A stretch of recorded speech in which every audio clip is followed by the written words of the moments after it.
Hello, friends. We're welcome to Cinephile Saturday. We're here to wrap up the Alien franchise with Alien Covenant. It's been quite the journey. It's been interesting watching these movies one after another, discussing them, and then kind of seeing the path that the whole franchise took. But Susanna has a not amused look. We'll get into it. So.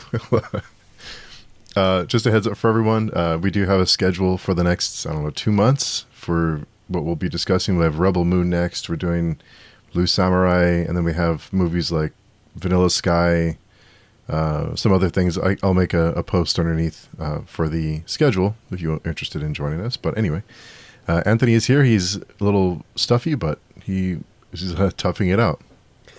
Yeah, I got the lurgies, so I apologise. I'll try and mute myself if I'm coughing or spluttering. My name's Anthony Self. I'm a member of the Page Chewing Forums, and I'm glad that we're here at the end hurdles going on to the Alien franchise. Really, really interested to see what Susanna's opinion of Covenant was. I think on the last one, Steve and I had our theories of, but we didn't want to spoil anything for Susanna. We wanted her to go in completely dark, and it would be really interesting to kind of see what she thinks and for this debate. Outlook not so good. Yeah, Susanna was not impressed at all. I'm Susana Imaginario. I'm a writer, and I run a YouTube channel called Den of the Weird, and I'm also a member of the Page Chewing Forum. So Covenant and I have, like we mentioned last week or the week before, that I have this weird connection with Covenant. I really hated it when I first saw it. Then I watched it again about a year later, and I just went in and just kind of tried to not have any preconceptions or expectations, and I liked it a little bit more. But now this time, I'm back to not liking it. Yeah, it's There's a strange too many one. things. I remember I went to cinema with my friend to watch Covenant, and after Prometheus, I still had that kind of... I kind of went into this one eyes wide shut. I didn't want to see any trailers. I didn't want to have anything to spoil my expectations. And from what I heard on the grapevine, this was kind of going to be more of a back to the roots of like the original Alien and Aliens. So I was kind of hoping good things. And then after leaving the cinema, I just looked at my friend, and we just felt both hollow inside. We felt like they tried to dredge up like the fan nostalgic rose tinted themes of yesteryear, and it was a hodgepodge of trying to get the action of Aliens whilst trying to maintain the horror of Alien.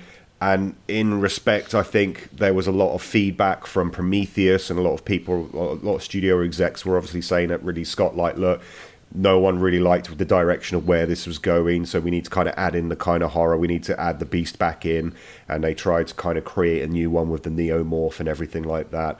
But overall, once again, I think there's just way too many characters in this one. Apart from, let's be honest, the four main characters. You've got Walter now, another version of David, another Michael Fassbender performance. You've got Daniels with the most ridiculous haircut in cinema history, I think. You've got Tennessee, played by, what's his name? Kenny Powers. Yeah. And you've got the religious captain guy who no one respects. And it's just too much of a hodgepodge of different things, different themes, different things going on that in the end it just doesn't really resonate at all. I can understand where they were trying to go. They were trying to bring the horror back to the franchise, and I think they succeeded in certain elements of that. But overall, it was just taking, a bit of this pie, a bit of that pie, putting it all together, and the pie that you got at the end was unfortunately not a great one to eat. No, not at all. So Prometheus made me very angry. I thought it was just poorly executed throughout. I could not believe Ridley Scott was even involved. And then back in the day when I heard about Covenant and how it would explain the alien origins and how humans had created that. They were like, no, I don't wanna watch that. That's not gonna work. There's no way. And my expectations were very, very low after Prometheus. And boy, did not disappoint. I cannot believe that's Ridley Scott. That's the same man that created Alien in the first place. And the first Alien movie, okay, wasn't perfect, but it had such an attention to detail. It had a cohesive story. It wasn't perfect. I think we talked about this. That always annoyed me, like how fast the creature went from the chest person into adult. And instead of trying to kind of fix that, it's like he doubled down on every little flaw, and just made it worse. I think I completely facepalmed when the whole alien came out of the chest, like fully formed, waving his hand. I need to watch Aliens again, just so I get some of the... To get that bad taste out of your mouth. Alien feel. Yeah, exactly. I can't unsee it. It was so wrong. Like, Prometheus, everyone was incompetent. This crew was a little bit... No, just the body's low again. They were very incompetent, just a little bit more competent. But whose brilliant idea it was to create a crew just with couples. Like from the get-go, I knew, well, that this is gonna go wrong. Okay, obviously it went wrong. The new Ripley, I'm gonna call her that because I don't even remember the name. Daniels. I mean, I get what they were trying to do, Daniels, but it failed. She was so whiny throughout. It was... Yeah, I mean, we touched on this before with Vickers in Prometheus, with the kind of do it by the book type person, and like as you said, like my first red flag was flying high when we're introduced to the crew of the Covenant, and they're all colonists, they're all couples, and immediately I thought in the first 10 minutes is like, I'm not going to remember anyone's name in this because there's just so many people involved. Yep. And I know you obviously focus on Billy Crudup's captain character Oram. You got someone like James Franco who like dies within the first 5 minutes of the film. Who gets engulfed in flames in his cryo. He was the lucky one. I mean, I know this is one of those films as well. I really don't like when they do this, when they have like these deleted scenes or they have like these extended scenes in other sort of universes. Like if you watch the kind of short film before this comes out, you'll find out more about this character. It's like, why isn't this character in the film at all? Like you have like these little flashback scenarios where James Franco's character is like heralded as like this kind. He's hanging off a cliff and he's like, oh baby, when we get our sort of house together and everything, it's going to be great. And it's like, okay, so he's a adrenaline junkie, go get him sort of fighter person, and his replacement is this kind of Oram is like considered to be like this really unlikable religious type of person. And at that point as well, I'm thinking they're obviously, it's a bit on the nose with the kind of religious theme. Like we had Elizabeth Shaw with her religious beliefs in Prometheus, and now we've got Oram's belief in this one, and both characters are portrayed as like these stupid people essentially. And I don't know if there was some kind of like weird signaling going on here, like to say like if you're a particularly religious person then you think this way. I didn't really like that. I didn't really understand it. I'm not particularly religious myself, but I would never bat anyone with a stick who has particular religious beliefs. It's just more the kind of case of this film does double, like as you said, Susana, doubles down on the thing. So then you have Daniels, who's like the most kind of logistical person, I guess you'd say, because the whole thing of what the Covenant crew are trying to do is go to this particular planet that's been mapped out years in advance to replicate Earth, essentially. They're there to kind of build up the new colony, the new generation of people. The solar flare or a nexus flare, or whatever you want to call it, comes through and renders the ship inoperable for a certain amount of time. They go to repair the ship and they get this beacon. And because of the fact that Franco's captain character got fried in the cryo sleep chamber, none of them really want to go back into cryo sleep. So then they're like, well, we've got this planet that hasn't been surveyed. And let's go down there and check it out. Sure. That could be the planet that it kind of matches the one we've been looking for. So let's do it. And that's the second red flag there for me as well. It's like, come on, guys, your whole mission was to go to this particular planet that had been scientifically proven to be the kind, and now you're going to just on a whim, just because of the fact that no one really wants to get back into the cryosleep cell pods. We're going to wreck everything that has probably been years in planning just to kind of go on a whim to this planet. And then when they go on the planet, they don't even have helmets. They come walking out with like their little flappy cap headwear, and it's like, yeah, no reason they're going to get sick and get ill. But sorry, I ranted a little bit there, but yeah. Yeah. Go ahead, Susan. Again, bad decisions all around. Just back to the choice of captains for the mission. So one was adrenaline junkie, and the other one was, I mean, who would put, I don't know how competent they were, but anyway, I digress. Back to the planet. Helmets, yes, because the only thing that is important is that there's oxygen, because there's nothing else in the atmosphere that can harm you. Right. And once again, they go all in, completely unprepared. And I was very, I wasn't mad at that point, because it seems to be the thing in every alien movie. So okay, fine. But then it's like, what? Spores? So what is this mushroom saying now? Okay, never mind. Redware. So I start getting worried then. For a moment, I was optimistic when actually one of the scientists actually stopped. Oh, I'm going to take some samples and analyze it. Yes, good idea. Do that. It's just at least something. But then mushrooms happened, and backbusters happened, and the whole scene in the ship. Oh my word! A comedy of errors, perhaps. Yeah. I know. Mean, it's the like, thing is, I can understand the spores section. I actually thought that was a good implementation of like the black goo, because obviously there's been a time jump now. It's been apparently 11 years since Prometheus, and if they've crash landed, if Elizabeth Shaw and David crash land into this planet, and some of the black goo metastasized, or whatever you want to call it, kind of went from goo into and had some impact with the nature of the planet, then I guess after that number of years, you could argue that there would be like these spore type elements to it. So I do appreciate that.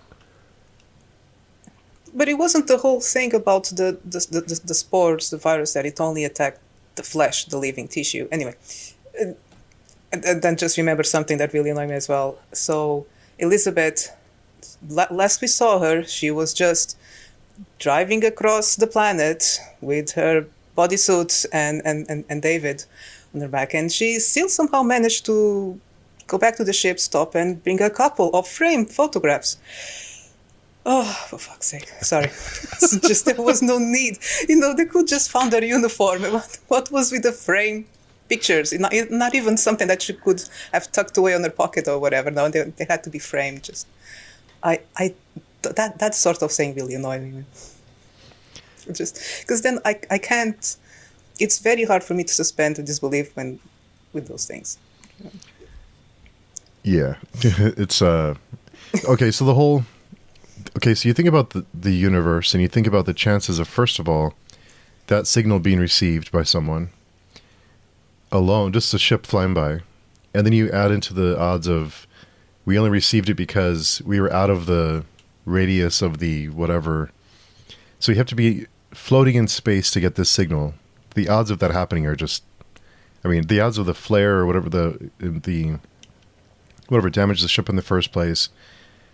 They get out there, repair it, and he just so happens to get this signal instead of them just receiving the signal. And watching all these movies in a row, I think we went from the retro future technology and Alien, and even a little bit of Aliens. It was more of a retro feel, and we go to this really high tech. It just doesn't make sense. It just doesn't. It's why would they go backwards? It doesn't fit into the aesthetic of the whole franchise, what the whole franchise did in the beginning. And another thing, in the first Alien movie, why is he pretending to be human to trick everyone when they put so much faith into these robots. They put so much they're in cryo sleep, and these robots watch over them. So you know that they trust them. So the one person they probably would trust in Alien is a robot, because they put so much faith in them. They put their lives in their hands. So why wouldn't he just be a robot? It just breaks so many things that the first couple of movies did. And this happened before the events of Alien. Yeah. It just doesn't make sense. And I almost, a couple of things with this one. It seems like Ridley Scott heard the feedback from Prometheus and said, okay, you want an alien, here you go. Kind of like, but I'm still going to do this whole Blade Runner. I'm going to merge universes because that's what's hot right now. And I'm going to make it, instead of this ancient creature who, the fossilized space jockey from the first movie, instead of playing with that idea, he just couldn't help himself and had to merge the Blade Runner stuff with this one.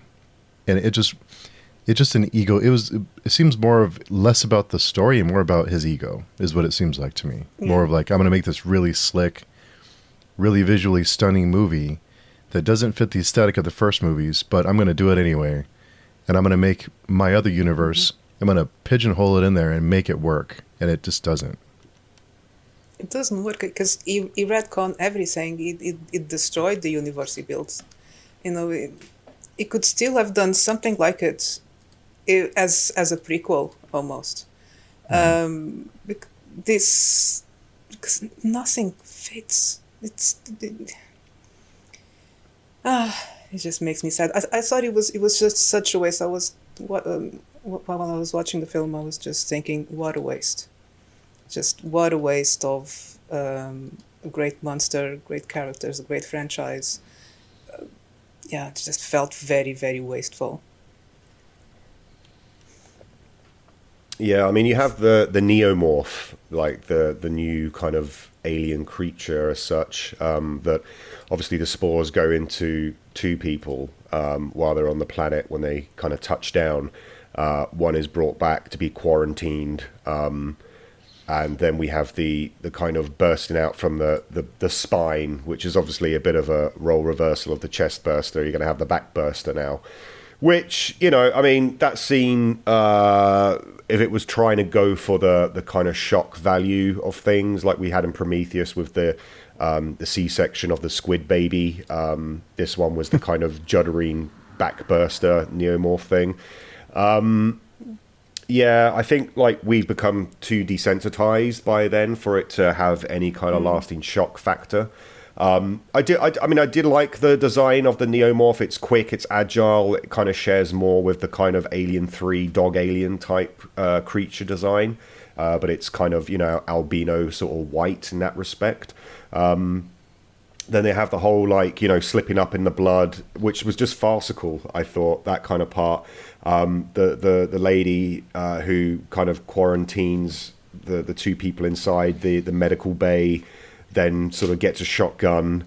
The thing bursts out from the room anyway, so it's not much of a quarantined room if something can just smash the glass so easily, and she kind of shoots at the fuel tanks, and the whole, like, shuttle ship explodes, leaving the kind of crew stranded on the planet.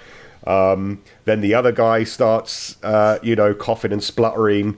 They're surrounded in this kind of wheatgrass area. I mean, that was, as scenes go, that was a good action scene. Like, you have, like, these, you know, the cool green laser dots on their machine guns. And you have this kind of neomorph alien flizzering through. But I mean, once again, we've seen that kind of stuff like in Jurassic Park, you know, the whole like velociraptors running through the kind of wheaty sheet. Exactly. And this was actually meant to be, once again, with the hodgepodge thing, I think they took some design elements from Alien 3, because there was meant to be this in one of the earlier draft versions of the script when they had like the whole kind of like wooden planet, sort of spherical station, whatever you want to call it, with the monks in there instead of the prisoners. There was meant to be a scene where it was meant to be like having these sort of dog aliens running through the tall grass in that respect. And then obviously Jurassic Park did it with the velociraptors, and then therefore you couldn't really do it now because it's been done already. And then David arrives with his long hair, his long luscious locks, as he does the flare gun and brings them to like his little home base that he's been doing for a while. And None of them. Yes, once again, it's that thing of like. I mean, I guess you could argue that apart from like where we saw in Prometheus, you had scientists.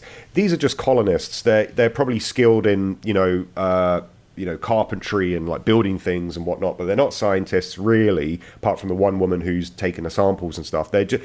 I don't know. Like, this is a question for you guys. Do you think they were meant to be portrayed as just like ordinary Joes? Like, do you think they were trying to go for that aesthetic for like the blue-collared workers again, like in Alien? Because I definitely got that feeling that they were trying to go for a more like, whereas the crew from the Prometheus were like all scientists, now we're going to have like regular Joes, kind of, so to speak, with blue-collared like workers, and therefore we're meant to empathize with them a lot more in this respect. I don't know. Kind of now that you mention it, it does kind of seem like they were going back to the whole anyone can colonize. It's kind of like it did seem a little bit like they aren't experts. They aren't. They're just normal people flying through space. Which, again, they put their trust in the robot, and they have that's if so. Then the robot is the person taking care of them. Where in the first movie, it seemed more about a group of people who were capable. They were capable of, well, they just were too capable because they all died. Yeah. But yeah, they were Space knowledgeable truckers. enough. Like, they knew what they were doing. And they're just, and they're like blue collar, average Joes, wrench turners that were, in some ways, like smarter and more capable than this team of colonists. So, I mean, is this kind of like something to say about writing in general? Like, script writing has just gone so downhill since, like, I mean, it just, there just seem to be people doing things for, like, things' sake.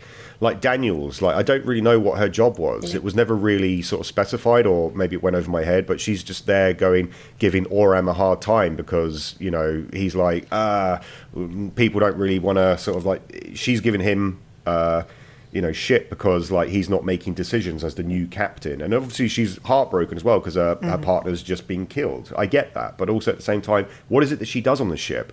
The only other people that I can remember really off the top of my head is so Oram's the captain. Yeah, you've got Tennessee, who's like the pilot, but then there's like 4 different pilots in this one as well, so it's who has authority here? Because there's that point where there's like an electrical storm that happens in the planet, and there's like a threshold of like, how low the Covenant ship can go down to pick them up. And he's questioned by like 3 other people, and he's like, yeah, it's fine, we can do this, it's all right. And they're like, well, think of all the thousands of other colonists that are still sleeping. And it's like, okay, but, so there doesn't seem to be really any kind of, not hierarchy, but there doesn't seem to be a kind of, for me anyway, personally, I saw it as like, I don't know whose jobs are, like, I don't know what people are doing. They just all seem to be like running around. Like when they, when the ground team like touch base, like, you do obviously have like security detail there. Fine, I get that. But then you have the scientist lady who's picking up samples. Fine, I get that. But then what are the other people doing? They're just like walking around going, oh, I just thought I'd get a breath of fresh air on this new land. Like, yeah, once again, I think, going back to what I was saying earlier, I think there's just like too many people. If they'd once again condensed, they could have had a story.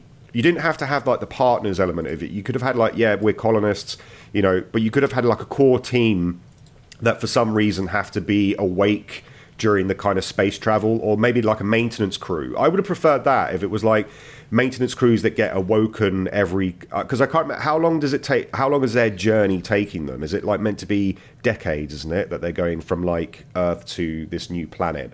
And obviously the cryosleep thing happens. Like 7 or 8 years. Okay, 7 or 8 years. I mean, they could have, I would have personally found more sort of pleasure in it if you had this like small maintenance crew that had been woken up because of some kind of disruption, or this flare, this solar flare or whatever it was, and they were like the core team that you had to kind of like empathize with. They didn't want to wake up other colonists because they couldn't for mechanical reasons, etc., etc. That would have been a better film. Whereas you've got like all these partners who are going around finding stuff, but then obviously they find David, and then as you said, the AI aspect of this whole thing, this whole theme of AI taking over, overrides everything else. Like, we do see the engineers, the whole part at the end of Prometheus when they fly away and Elizabeth Shaw wants to find out where these engineers come from. We find out that, in between the films, David killed Elizabeth Shaw. Okay? So you have one of the main characters from the last film just killed off screen, Again.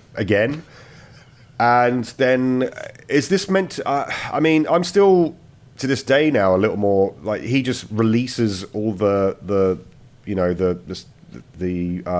black urns, goo, spores, nanomachines, whatever they may be, sort of thing, on the indigenous people of this planet, to play gods? Like, what's the end game here? Waste. What was the point? Why would he do that? It's just being evil for the sake of being evil because he could. I don't know. I thought I wanted to know more about that civilization. I think, it was lost in translation. Nice. I know there's probably other. I know there was a more detailed scene. I think that was cut, but I think if he was doing his kind of evil scientist thing where he wanted to experiment on these people, so by dropping the weapons of mass destruction or the spores of, whatever they may be on these indigenous people, was he then trying to kind of investigate and collect evidence as to what happened to them? Because they just seem to all die off like the original engineer guy when he took the cup at the top of the waterfall and then sort of disintegrated. Because you have these like massive piles of bodies all around, but you don't really seem to. There doesn't seem to be any consequence from they just all seem to die. Whereas we've known from once again, this might be another plot hole, but it goes into the evidence that we've seen so far is that when people, or maybe this is their DNA because they're like a different species, they react differently to it. With humans, they turn into like monster things. We saw that in Prometheus. So once again, they're changing the kind of storyline, or they're changing the plot developments in this way, and it just didn't really sit well with me. Well, in Prometheus, they do line up DNA from the engineer and human DNA. It's the same. It's at least close. So you would think it'd react similar to humans as it would to engineers. But to your point about screenwriting, I think the level of intelligence in the characters is gone down because it's for the sake of convenience to move the story forward, because it's like a lazy, instead of making the story work around the people, it's just make the people all really dumb and make it easier just to get from point A to point B with the least amount of resistance. But then if we can't, if the viewer can't identify or sympathize with the characters, there's no point. It doesn't matter how you kill them, any gruesome way. It doesn't matter because you don't care. You don't get to know them. You don't care to even like them. In Alien, we got to know them. We got to know what they did, what was their role in the ship. We got to see their interactions. Same thing in Aliens. A lot of them died at the beginning that we knew very little about. But even the ones that died early on, we had some idea of their personalities and their role in the crew. And even Alien 4, we got to know the crew before it started getting killed. In this one, no, the only thing we knew about them was who the spouse was. So we could guess that, someone was going to get upset when the spouse died and you're going to make a mistake. That was the pattern throughout. They were willing to sacrifice anything to save their spouse. So it was the only thing they care about. And is the viewer supposed to only care about that? That's beyond selfish. And it's so two-dimensional. Yeah.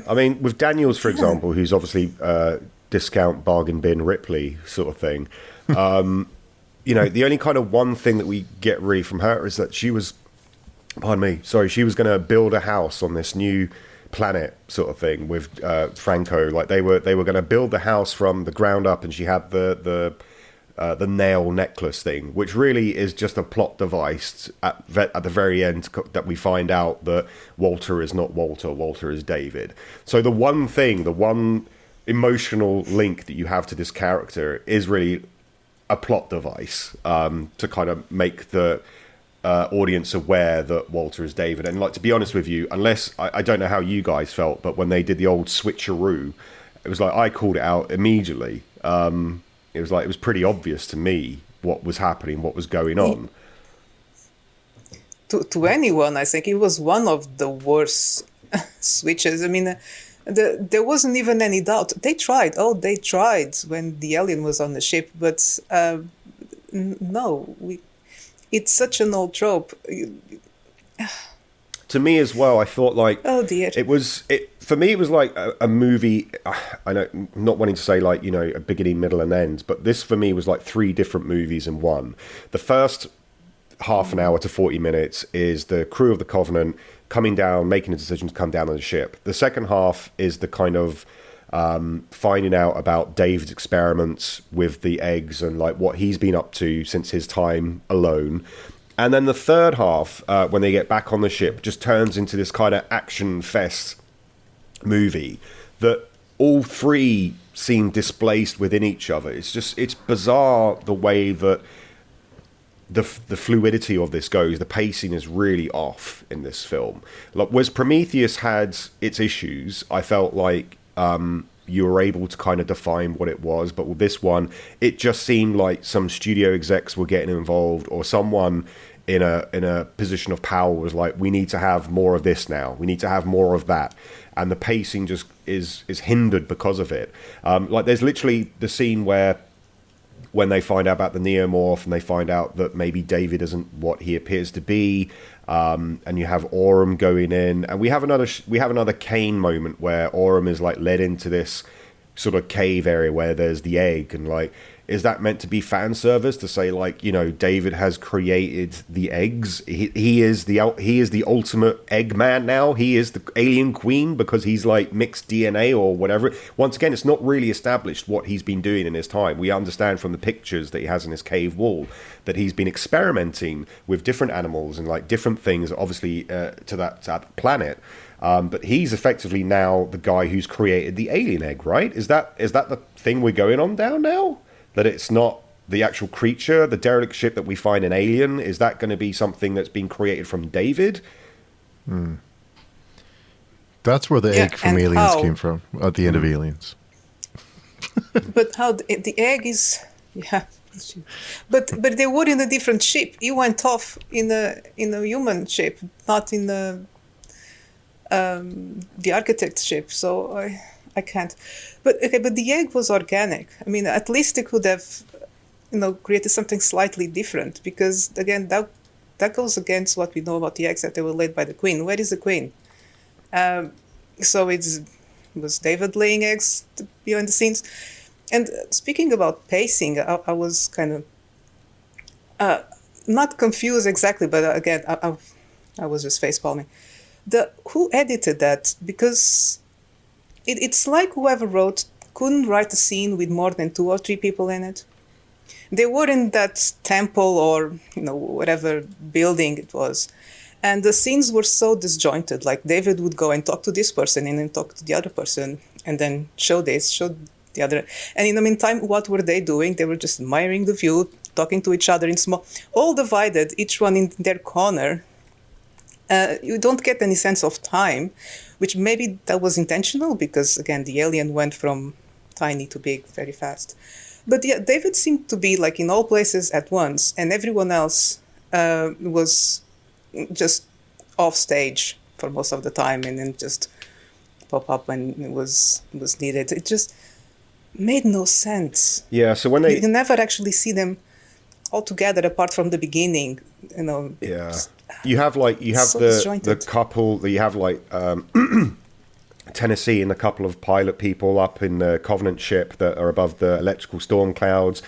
Then you have the kind of temple bit where Aurum and Daniels are just kind of chatting around because they need to get the radio to a sort of point where they can communicate with Covenant.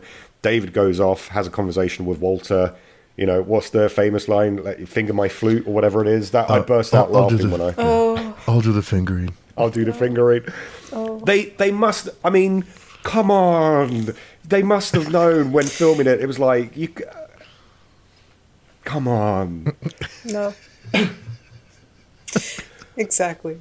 I mean, I like... So bad. I like the Fassbender on Fassbender, when they go to the grave and David's misquoting the writer sort of thing, when it shows that maybe he's starting to go a bit ash, he's malfunctioning a little bit. So there is certain elements that I liked about that. It just kind of went on a bit too long.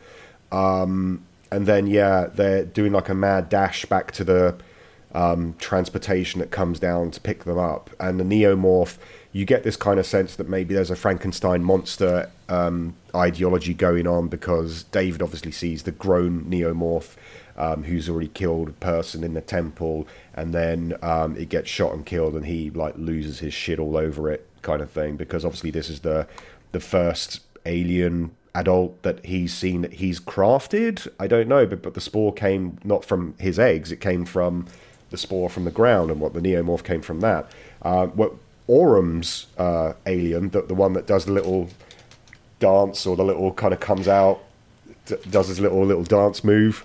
Yeah, that was fun to watch. There was cursing.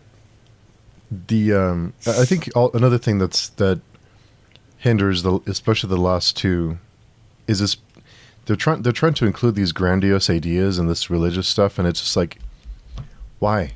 Like, why do you why just make it a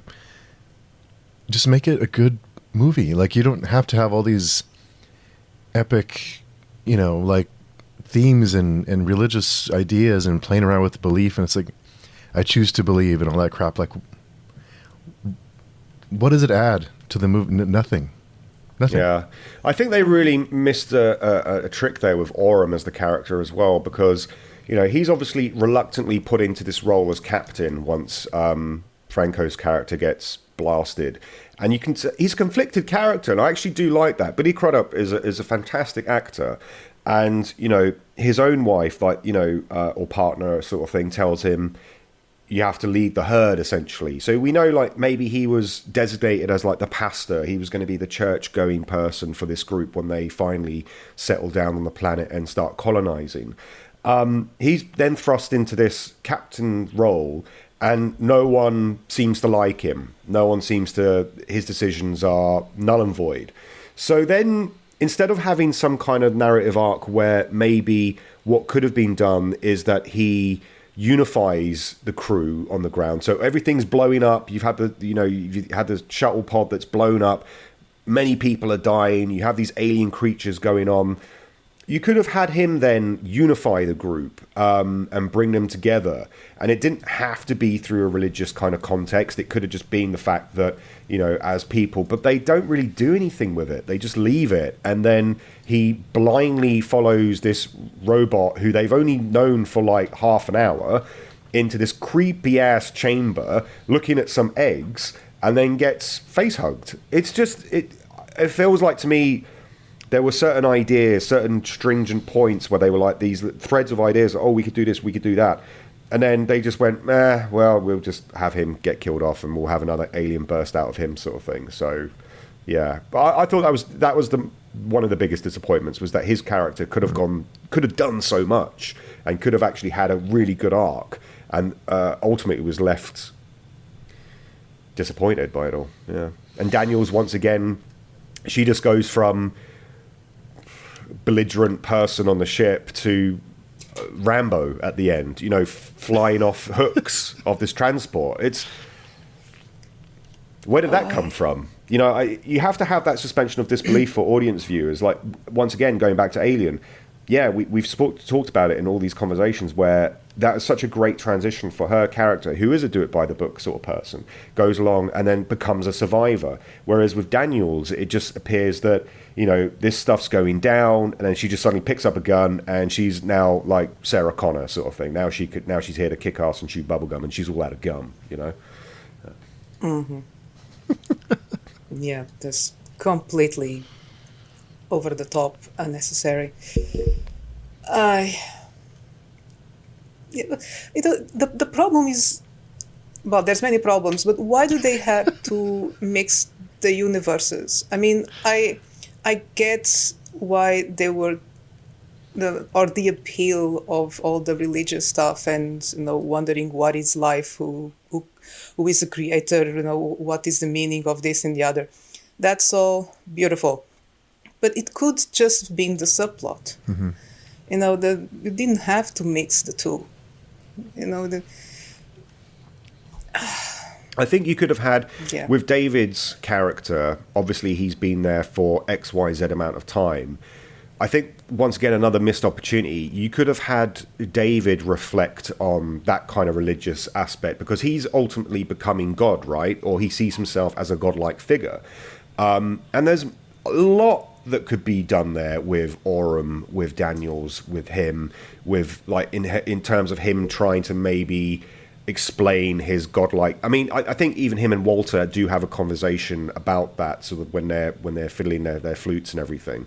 You know, in the respect of man created us, we creating this other thing. I get it, we get it, right? We know what the sort of subtext is, but you could have had I just don't think it was handled or written very well to kind of elaborate on that. There could have been a lot to do there with this machine creating, like, the cycle of life, as you said, like, you know, man creates robot creates this organic biomechanical beast creature, and the circle then, you know, needs one another to work and everything like that. You could have gone down that road to a certain extent. You could have played more with David's malfunctioning sort of parameters. You could have dealt with the fact that, you know, maybe he's created these things because he's gone a bit twitchy in the head. Yeah, I just, once again, it boils down to a battle with him doing like some Jason Bourne style karate moves with another version of himself. So in Prometheus, we learned that the engineers planned to kill humans, right? Their whole thing was they were going to go to Earth and kill off all the humans. Yeah.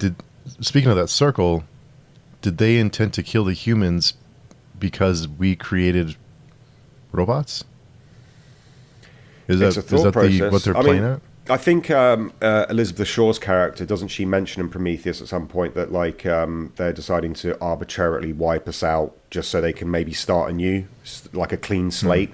And maybe with David's character in this one, although we see his pictures and his illustrations and his kind of, like, you're led to, well, my assumption of it was that we're led to believe that maybe he's tried experimenting with different strands of DNA with different animals of the planets, and they've been failed experiments, perhaps, maybe. That's why he's so upset when the neomorph gets shot when they're in the temple, because, like, maybe this is his kind of first creation that he's seen that's actually, in his mind, a perfect organism, and then that has that kind of, you know, connotation with Ash from the original one, mentioning that, you know, the beast, the xenomorph, is the perfect organism. Maybe this whole thing about the perfect organism, right? It's not perfect because it's dependent on other organisms. So, yeah, like, I guess the closest it came was in Alien 4 with the queen that managed to give birth. But otherwise, they are dependent of, you know, another species go there and poke into the egg. And it just doesn't seem that perfect to me. Just an aside. Yeah. So now I'm wondering if the engineers realized how dangerous robots could be, so that's why they decided to, I don't know. I mean, it's interesting to see if, I mean, Ridley Scott has kind of said that this new trilogy of films would be going, like, you can see that it's cantering towards the AI element, right? You know, sort of towards the end of this one, they get picked up on the transportation trawler, whatever it may be. They all think they're safe, but the guy who got splashed with acid actually had a facehugger. And so there's another alien now in the ship running around. We do get the kind of alien vision like we did in Alien 3 with this one, which it kind of takes me out of the whole thing, to be honest with you, because I've mentioned before about when you have like a boogeyman type character and when you get to sort of see what the thing is seeing and whatnot. For me anyway, that's just always a massive out. But then, it transpires that Walter is not Walter. Walter is David, and he's got these embryos down his throat, down his gullet, I guess, because as Daniels goes to her cryosleep bed once the alien's been chucked out into space, yet again, another, like, let's blast it out of the airlock. You'd think of it. You'd like to think there'd be like a new way of killing the beast, so to speak, not just kind of rehashing ground that we've already done before again. I suppose in this one, it gets like poleaxed by like some kind of tractor or something like that, so it gets blown out of the airlock. Everyone's safe, everyone's happy, and then Daniels goes into cryosleep, mentions the woods, the nail necklace thing that they were going to create the house. She obviously sees that Walter, who is not Walter is David, doesn't understand what she's saying because that's a prior conversation that she had with Walter. And he's like, oh, toodaloo, have a little nice sleep now, I'm going to take over the ship, bye. And then regurgitates these like embryos. Maybe moving forward, that like the egg sac thing, whatever he has, is an alien queen, perhaps, maybe, who knows. But it's looking like going forward that if there was another film now from this, it obviously has to go from the Covenant ship, right, that has thousands of colonists. So my assumption would be that from these 2 DNA samples that David has regurgitated like a bird into these freezing cells, is that he's going to infect the rest of the ship. So he's going to have thousands of donors, in inverted commas, donors that he's going to be able to use these things on. How does that lead to the derelict ship on LV-426 with the crew of the Nostromo coming down and Kane seeing these thousands of eggs? Is that going to be a direct link there? Or will there be an alien queen? Or, who knows? But I think AI is like malfunctioning AI. Because, I mean, let's be honest, AI is such a hot topic at the moment that it could go down that road. And I think the way that David's character has been led up in Prometheus and in Covenant now, it's like he's going to be like the main protagonist, antagonist in the third, the third one gets made. But I definitely feel like his character has come at the cost of others in that respect. I mean, are we meant to empathize with David? I don't know. Like in the first one in Prometheus, sure you were, because the rest of the crew were just treating him like a subservient robot, right? And that's what I guess he is to a certain extent. Wayland was like using him, like he had the kind of antagonistic sort of theory with Vickers and him, because obviously Vickers was Wayland's daughter, but she felt that Wayland was giving more precedence to David. But then David ultimately turned on Wayland. And now he's his own, in his mind, God type creature person thing now. So how are we meant to empathize with this person or this robot? How are we meant to empathize with this AI? I'm not sure. I don't know where they can go with this third film. What are your thoughts? Oh gosh, I don't want to know. Just looking at the pictures of the new series, I don't know how, but I bet they're gonna make it worse. I mean, I can imagine like another crew, kind of like these ones, but just much younger and much stroppier, and I don't want to see that. Yeah, I think David will experiment on the crew and all the colonists, and it's like his laboratory. I guess that's where he's going to perfect the beast or whatever. But if the space jockey or the engineer in Alien is fossilized, the whole timeline's broken. It makes no sense. It doesn't make any sense. So we'll see how. I don't think we'll ever even see the third movie. No. The TV series is ignoring Prometheus and Covenant. I just had a horrible thought. What if they include time travel? Oh no. No. Yeah. Oh yes. Because you're right, that doesn't fit. Even if we give, the benefit of the doubt, because the crew that found the space jockey, that they were not, proper scientists. Maybe they were mistaken, petrification or age with just their anatomy. I don't know, or the suit they were wearing. Let's even giving that benefit of the doubt, it would not fit.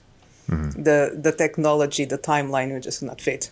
So enter time travel, because that's what it's for. No, it's not. You don't think David could find a way to time travel? I think he could. He can do anything.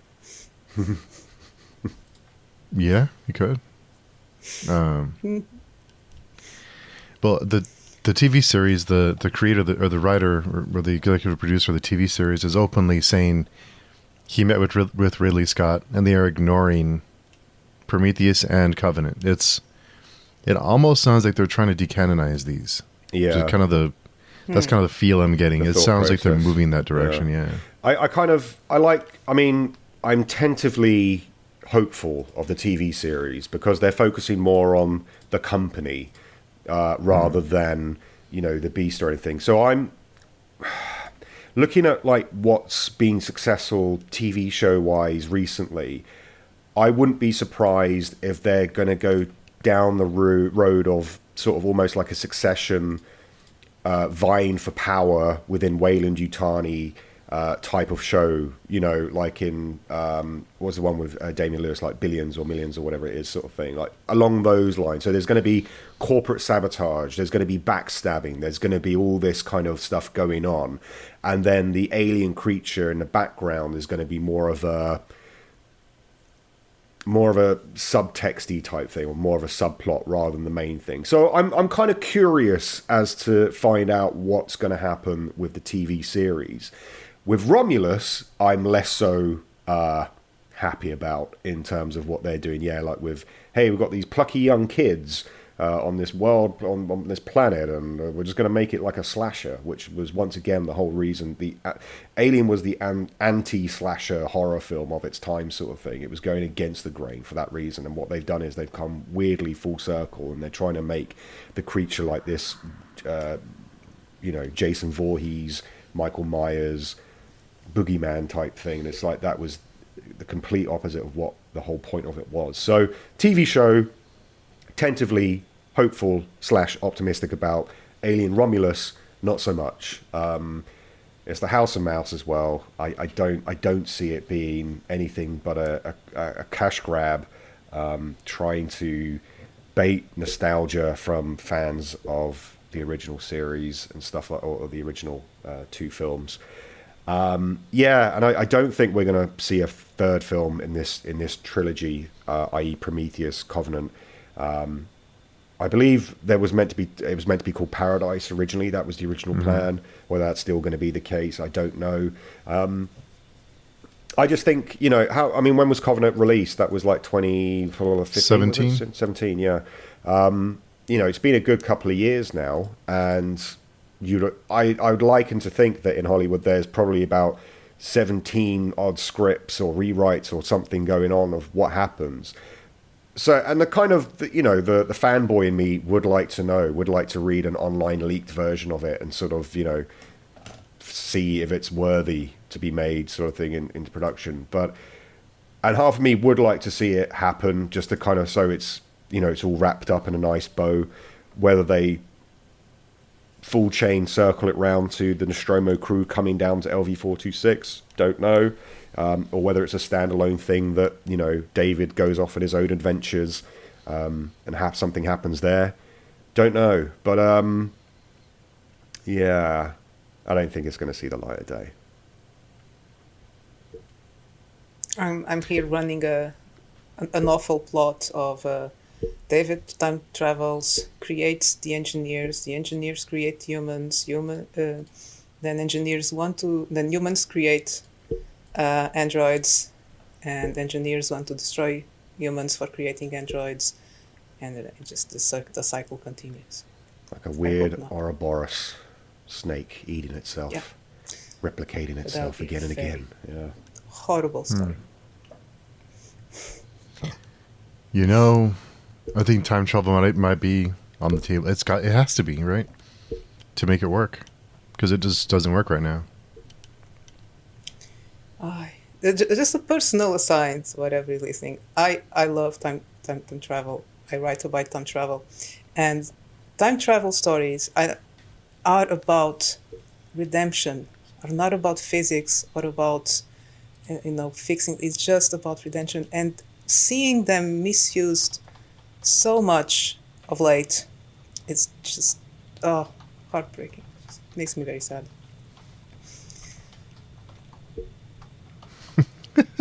I'm less keen on time travel. I hope things. I'm wrong.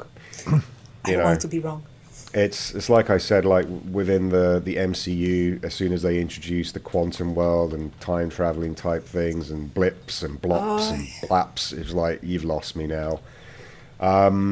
If it's done in a kind of way that makes something like, I know it's not thematic, it's not time travel as such, but like something like the butterfly effect, like Susanna, what you're talking about, like with redemptive arcs and stuff. So you have this guy who has the ability to go back and change things, but the whole arc of that is every time he goes back, he makes things worse. And that's a kind of common trope that we've known for a long time when it comes down to sort of time traveling things and stuff like that, Groundhog Day type-esque elements of repeated loops or stuff like that. So to me, I mean if they go down that road, and they probably will, let's face it, they probably will. Why make Romulus when this trilogy isn't finished? Don't know. Good question. I think... Was it supposed to be a trilogy? Mm-hmm. Or they were just making movies as... Okay. Ridley Scott has said that he wanted to do he wanted to do a trilogy of films, Prometheus, Covenant, and then the third one, whatever it may be called. That's now been, with the kind of release of the TV show and then Alien Romulus, which isn't part of the trilogy, that's its own film in its own, canon, I guess. I guess what they're trying to do is reboot it again, in terms of we see DC are sort of trying to reboot their franchise now, and they'll just be we're going to introduce these young plucky characters, and they're going to be people that you want to get behind and people that you want to see live, and then go on and they'll make a new trilogy of films from that, I guess. I think Romulus takes place after Aliens. Yeah. So maybe this is a way for them to kind of branch off, retcon the last 4 movies. Yeah. 4 movies. We've seen it all before with franchises that will bring back old IP characters, and I just hope they don't do that with Romulus. I hope they don't sort of try and dangle the carrot of this could be a universe where we see a Ripley character or one of the thing, it's done now. Create new characters, create a new IP with this, create something new that we can get behind, and old fans can actually rally and go, you know what, I like this, I like where they're going with this, I like the ideas of this, I like the themes of this. Unfortunately, I think with the Prometheus, Covenant, and whatever the third film may be, they've just tried to cram too many themes into the storylines without actually expanding upon them or trying to deliver some type of narrative arc with them. Who are we meant to be? Who's our main protagonist in these films? Prometheus was Elizabeth Shaw, and she gets unceremoniously killed off. Then you have Daniels, who is meant to represent this kind of kick-ass, take no shit kind of Ripley, Sarah Connor character, but does she deserve it? And now who's it going to be in the third one? We don't know. It's all over the place. At least with the original trilogy of films, you had Ripley, who we saw her character up, we saw something go on there, and she, with the characters that she interacted with, you've got these magnificent characters on her travels. You've got Bishop, you've got Dallas, you've got Brett, you've got Parker, you've got Ash, you've got Hicks, you've got Hudson, all these brilliant characters in their own rights. Name me 3 characters from Covenant that you could get behind, would want to see further. I was just thinking more that I know the names of the characters of all the other movies, and I've seen him a lot more of that many times, but I couldn't even. These characters in Prometheus and Covenant, they were so forgettable. We didn't get to know them before they were killed, not even to learn their names.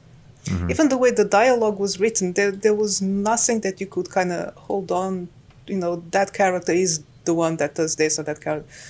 The little aside in Aliens, when Hudson goes and corrects the Sergeant Hudson, his Hicks, because the names are kind of similar, and immediately exactly, you can distinguish. just these little details that are so important in the script. They're not there. They just assume. I don't know if they don't care, or if they just think the audience doesn't care, or they just rely on just the one saying, no, the audience doesn't know anything about this character except that he's married to the other character. I knew that. I immediately, from early on, I knew who was married with which, to whom. I'm sorry. But how is that relevant, apart from, knowing that when one dies, the other is going to screw up?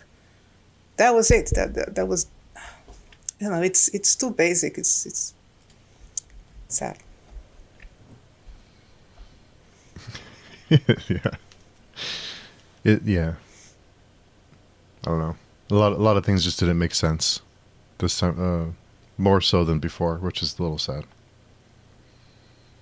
Yeah, I mean, I think they were trying to go for a horror. I think they were trying to get back to grassroots with Covenant, but it just became too much of a mixed palette. I think they were just like trying to put too many things into the pot, and unfortunately, what they ended up doing was just rehashing old ground that we've seen before, and therefore not bringing anything new to the table.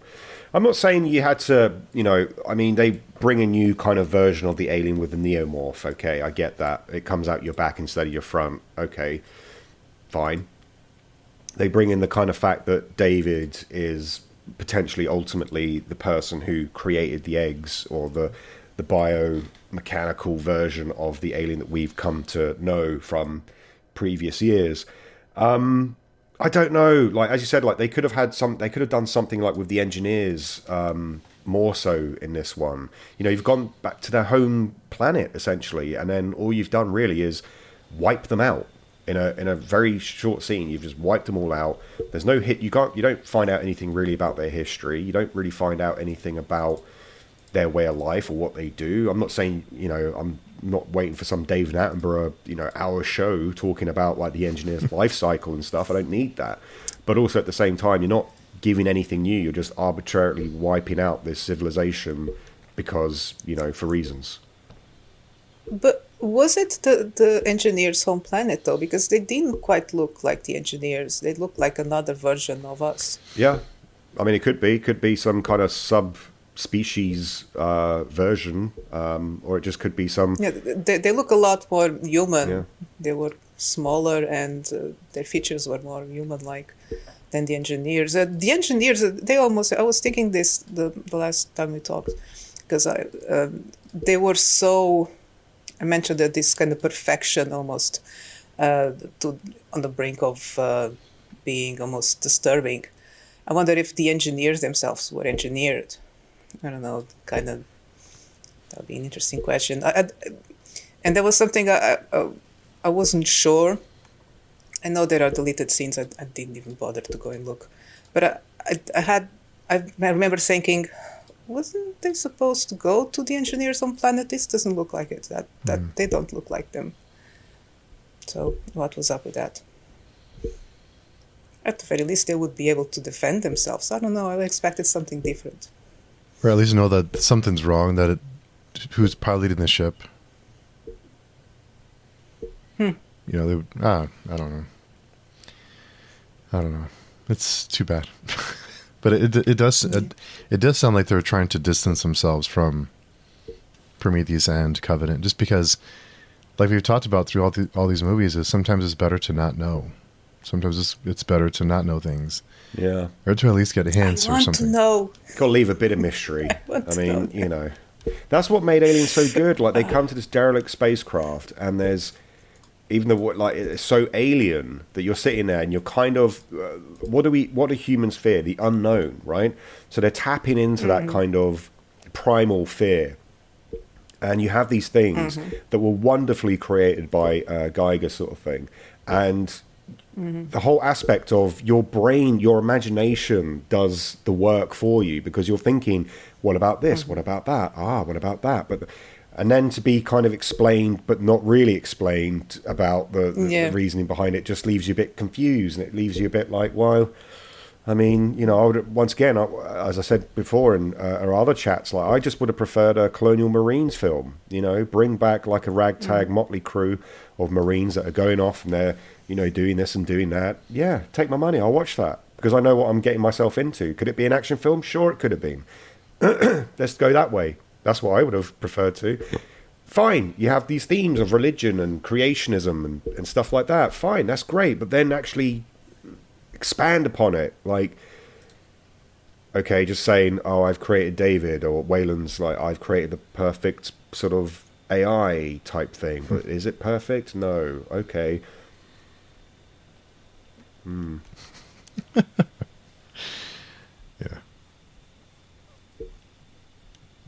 Yeah. If you're gonna explain, do it properly. Yeah. The evolution of it just seems a little bit off. Seeing the evolution of the xenomorph, I don't know. It just kind of it just takes away from the mystery and the horror of the xenomorph we have in the first films. When you see these little, you know, like these little wild animals, I don't know, just they seem Diminishes it. Yeah, they seem so much more intelligent. Like in Aliens, they find a way to get into the buildings. They, you know, they learn from their mistakes, and these just seem very primal and messy. And to get from there to where we see them in something like even Alien, it's a big leap of, you know, their evolution. It just doesn't make sense. But well, yeah, I mean, you could argue like with the Aliens, what James Cameron's sort of vision in that respect was like, you know, even Hudson refers to them like bees, man. They're like bees, you know, like this hive colony that like their sole purpose is to repopulate, right? They're there to get the colonists, to bring them, to make them incubators for more of the aliens. With the other films, like you've always had like one version of a monster. With Alien 3, you had either the ox or dog alien type thing that was just trying to survive, I guess. Then in Resurrection, it was more of a kind of case of they were experimented on. And then with Prometheus, don't really see any at all. With Covenant, once again, you just have like a singular sort of alien creature in different versions. Like there's 3 different aliens, isn't there, in Covenant? There's the neomorph type one that bursts out from the back, first of all. Then you have the other one that kind of... then you have the egg from Aurum. But they're all 3 different variations, if you know what I mean. So there's no like collective hive mind working at play here. It's just they're all very singular in their own ways, and it loses that whole appeal of, you know, they're intelligent animals that are trying to repopulate and trying to,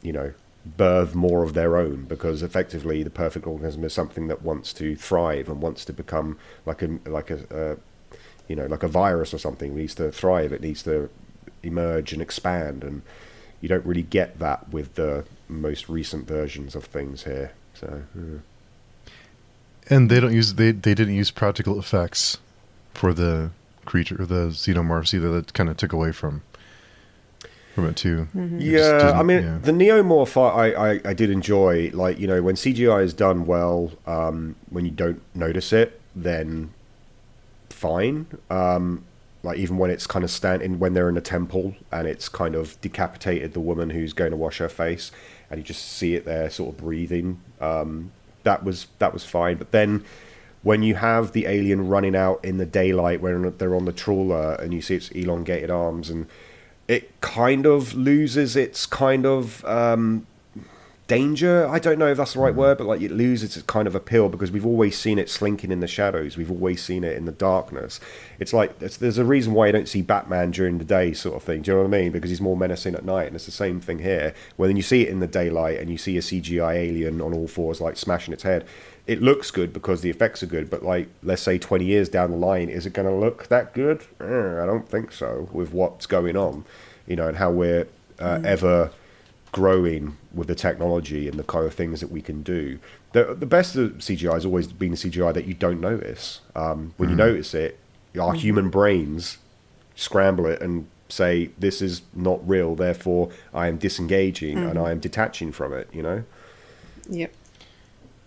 And I know there's some deleted scenes with Susani mentioned the deleted scenes. There's some deleted scenes that I guess connect a couple of things, but when you have to depend on deleted scenes, it just doesn't. I mean, I don't know.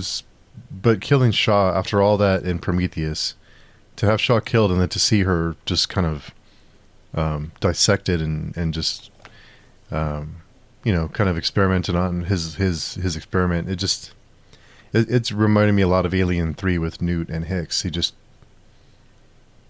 Yeah. I don't know if Noomi Rapace has had a kind of conflict of what she was doing at the time, or whether she just wanted... I mean, yeah.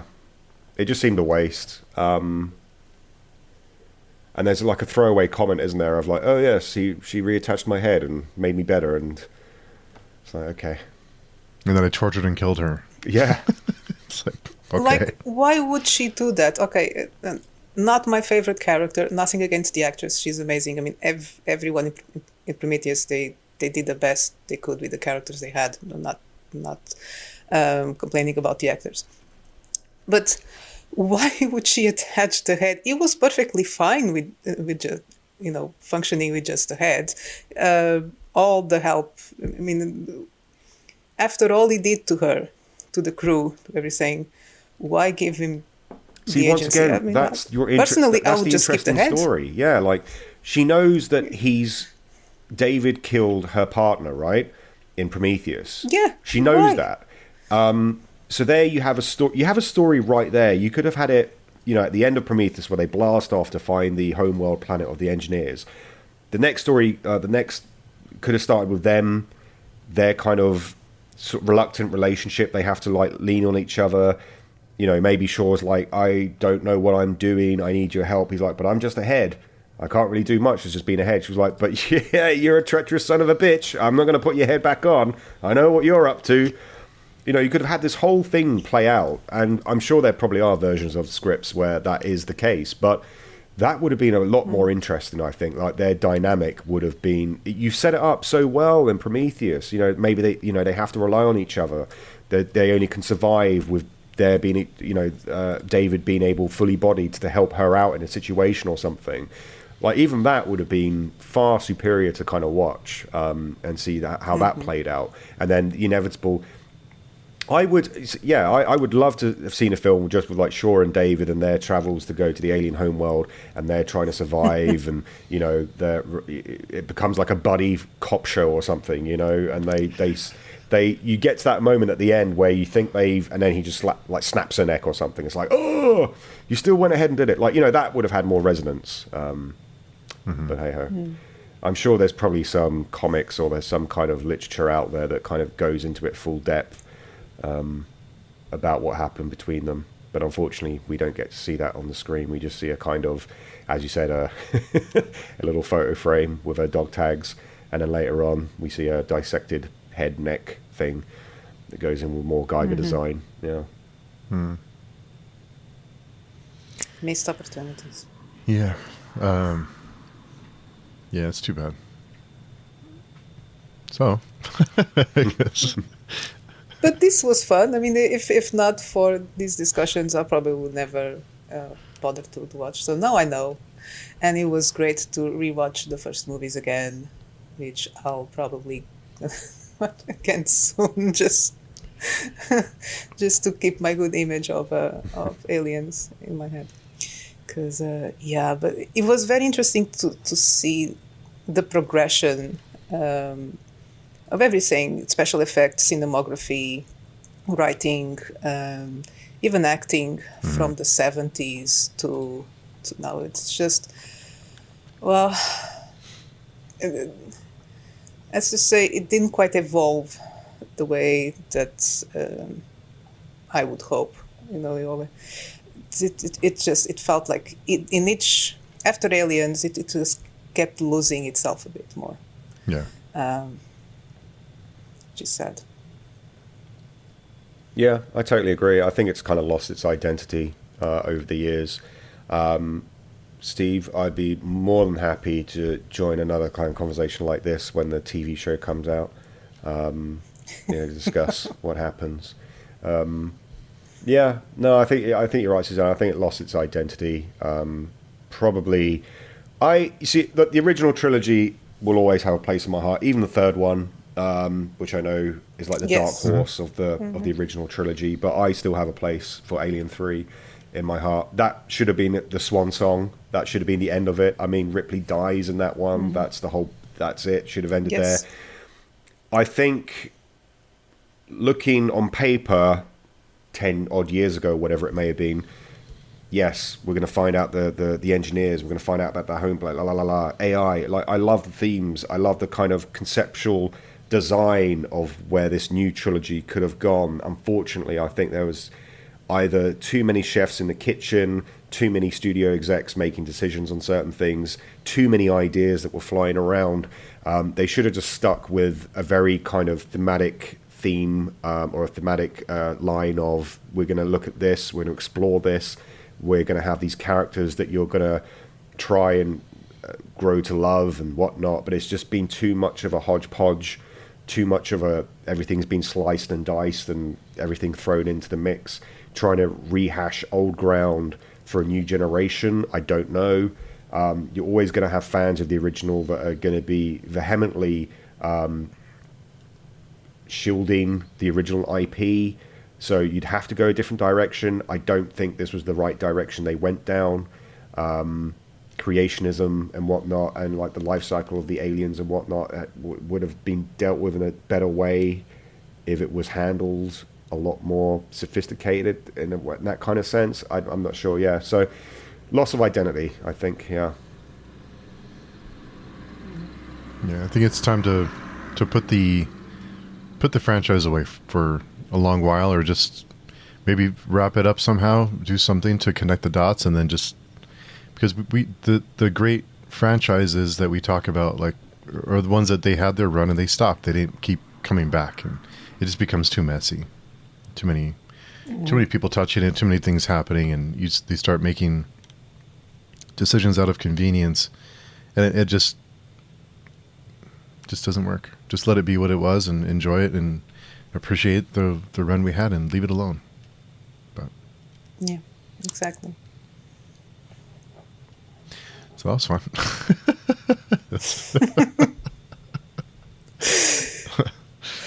Well, cool. Yeah, I think it's pretty clear how we stand on this one. But anyway.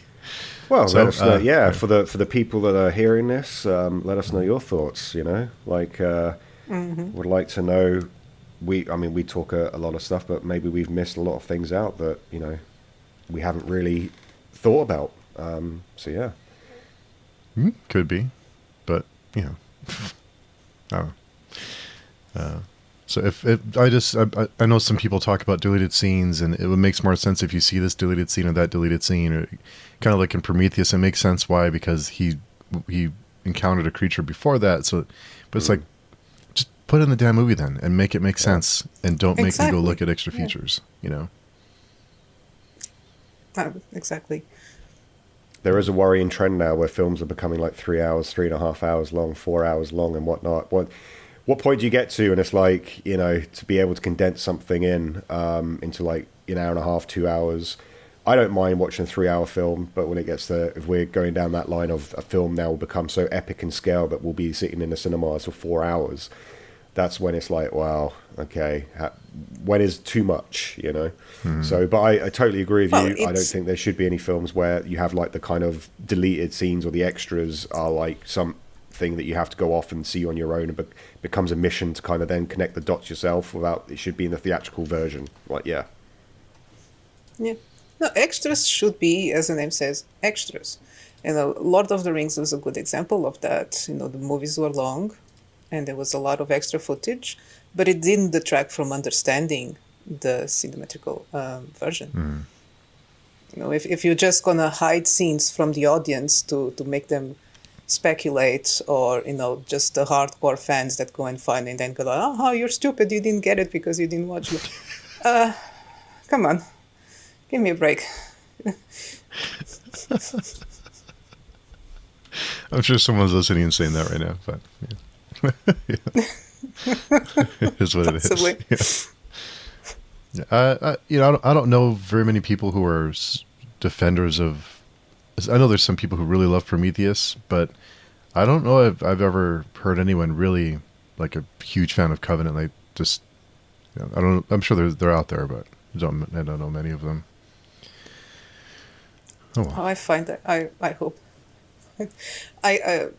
Why would you? I mean, what is in this movie? I can understand Prometheus because it's visually stunning.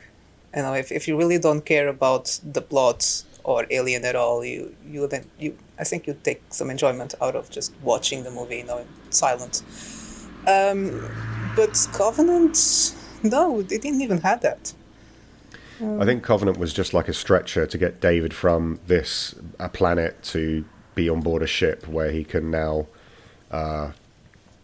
whatever his machinations may be involved, but it's just it was just a kind of arc for him to get from this planet onto a ship and then continue his nefarious schemes, whatever they may be. That's it, really. Yeah. It's too bad. The whole success of Marvel during this time, I think it changed a lot of plans for film because everyone wanted to have a connected universe, and we have to connect this and connect that, and we can't just have a movie that stands on its own. It has to connect to this, and it's just don't get me started on Marvel, but yeah. It's not all Marvel's fault. I blame Marvel for everything. Yeah. I burn my toast. It's Marvel's fault. Okay, Marvel. Oh dear. But anyway, cool. Yeah, it was fun. So until next time, Anthony, where can people find you? People can find me on the Page Chewing forums. People can find me on my YouTube channel, Horrible. And people can find my writing with my dystopian novel, Birthday Treat, and an anthology of horror short stories called Catbox and Other Strange Tales on Amazon. Very nice. And Susana? You can find me on the Page Chewing forums, on my channel Den of the Weird, and on X as Chronodendron. My books, the first series, Timelessness, is available everywhere. The first book is Weird Gods, can't miss it. And I have a new book coming up in March called Oublié, a standalone novel in the same universe. I only have one universe, so go and check it out. Nice. No Marvel shenanigans going on there. Yeah. No, just the one. And you can find me on Page Chewing or all the links that are down below, all the other stuff we do. So come by and say hello. Or tell us how wrong we are about Covenant. Let us know. Yes, please. So, yeah. Thank you so much. This is Steve, Anthony, and Susana, the last survivors of this franchise, signing off. Great.